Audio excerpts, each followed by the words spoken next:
যদি আল্লাহর জিজ্ঞেস করি আল্লাহ কাদেরকে বিয়ে করতে পারবো, আল্লাহ বলবে সবাইরে বিয়ে করবি। বাংলাদেশের নারীরা বিয়ে করা হালাল, পাকিস্তানের মেয়েদেরকে বিয়ে করা হালাল, সৌদি আরবের নারীদেরকে বিয়ে করা হালাল, এই বাংলাদেশের সিলেটের মেয়েদেরকে বিয়ে করা হালাল, ঢাকার মেয়েদেরকে বিয়ে করা হালাল, চট্টগ্রামের মেয়েদেরকে বিয়ে করা হালাল। হালের কোনো শেষ নাই, সুবহানাল্লাহ পড়েন। কিন্তু যখন জিজ্ঞেস করলাম তাহলে কাকে কাকে বিয়ে করা হারাম, তখনই আল্লাহ গুনে গুনে 14 জনের নাম বলে দিলেন। পড়েন সুবহানাল্লাহ।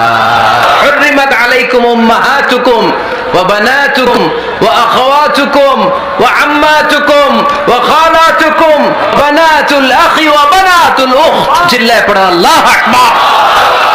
যখন হালাল তখন ভাবে বললেন সব মেয়েদেরকে বিয়ে করতে পারো। মুসলিম যত নারী হয়, বাংলাদেশের হোক, পাকিস্তানের, ইন্ডিয়ার হোক, গোটা বিশ্বের যে কোনো জায়গার মুসলিম নারী হলেই সেটা।